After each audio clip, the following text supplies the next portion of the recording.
Hello all. Hello all, big up à tous, salut les loulous, j'espère que ça va. Bon, il est 7h du matin, il doit être 4h chez vous, c'est le meilleur moment pour venir à la plage. Il fait beau, il n'y a pas trop de monde, on a déjà pas loin de 30 degrés.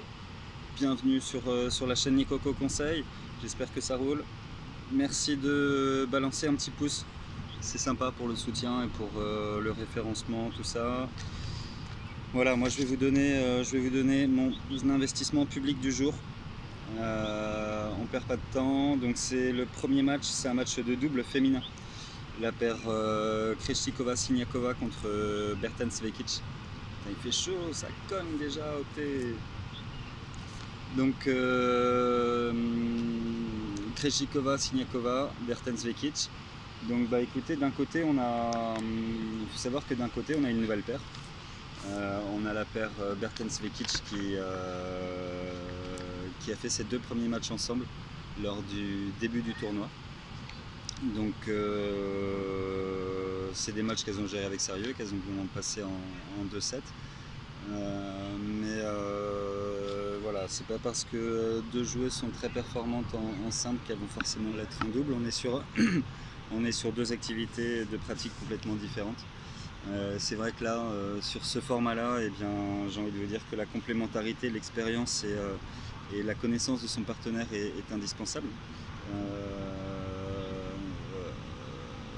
C'est vrai que là, on a une paire qui est assez récente, donc en termes de communication, en termes de déplacement sur le terrain, c'est pas forcément ce qu'il y a de plus facile.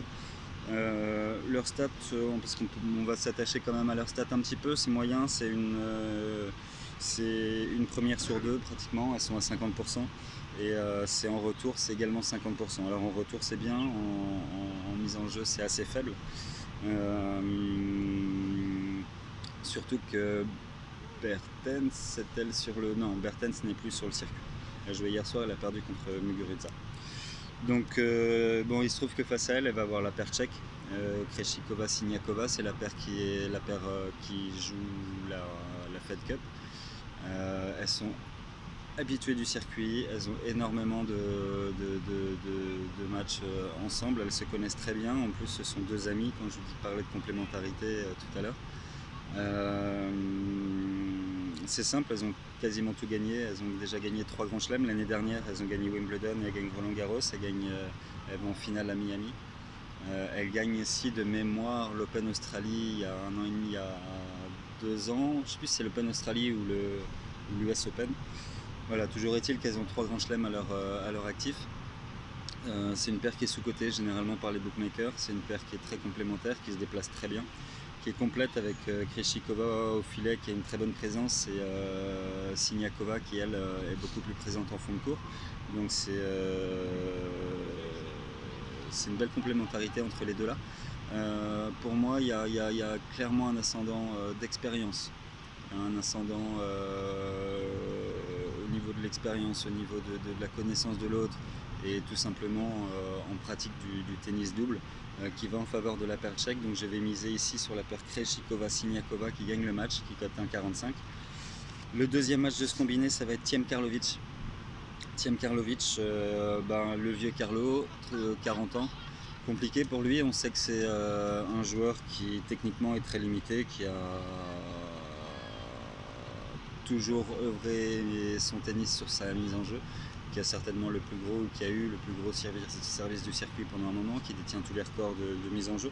Donc c'est vrai que Carlo, c'est 80% de service, c'est des services à 200 km/h, c'est des grosses premières balles, des grosses secondes. Quand ça passe, c'est très bien, il est quasi imbrécable pour les retourneurs moyens, et quand ça passe pas, par contre, lui est dans l'incapacité de breaker, ça c'est évident, parce qu'il a un jeu tellement limité en retour que c'est toujours compliqué. Donc chez lui, 60% de ses matchs vont tie-break s'il perd pas avant. Donc hier par exemple c'est 16 aces, c'est 69% de première balle et 85% de points gagnés sur ses premières. Par contre en retour il tourne à moins de 30%. Là il va jouer quand même contre Thiem, donc Thiem qui sort d'un gros match contre Simon, qui avait montré déjà premier avant qu'il était en phase plutôt ascendante. Il a vraiment été excellent. Contre Simon, il a laissé partir que 4 jeux. Il a étouffé par son agressivité, par ses retours, la qualité de ses retours et la puissance de ses retours. Point important, il a 73% de mise en jeu gagnée, 61% de retour gagné, de points de retour. Donc défensivement, il est en place. Il l'a été tout du moins sur ce tournoi. Ce qui est important, c'est qu'il a 6 balles de break et 6 balles de break converties, je crois. Et donc 100% des points gagnés en balles de break, ça veut dire aussi 100% des points importants à convertir. Donc ça veut dire que psychologiquement il est concerné, ça veut dire que mentalement il est là et qu'il gagne les points importants. Et c'est plutôt de bon augure parce que contre Carlo il ne va pas s'en créer 10, je pense pas. Et il faudra être efficace dans ces moments-là, il a montré qu'il l'était. Donc voilà, il paraît en forme. Moi très clairement sur ce match, je ne vois pas Karlovic prendre le service à Thiem parce que Thiem est un très très bon serveur. En plus d'être un très bon retourneur, un très bon défenseur. Donc par contre je donne clairement un ascendant sur la qualité de retour de Thiem. Je ne vois pas Thiem perdre de mise en jeu sur ce match, mais je le vois clairement en capacité de prendre les mises en jeu de Karlovic, le vieux Ivo Karlovic. Donc voilà, la cote est à 1,30. Un combiné Krejcikova-Siniakova plus Thiem, une mise à 6% parce que c'est une belle confiance pour moi. C'est une cote à 1,90. Voilà, big up les loulous, je vous souhaite une très bonne fin de journée, très bonne journée, prenez soin de vous. Il fait beau ici, déjà 30 degrés, 31, 32. Allez la bise, ciao, big up.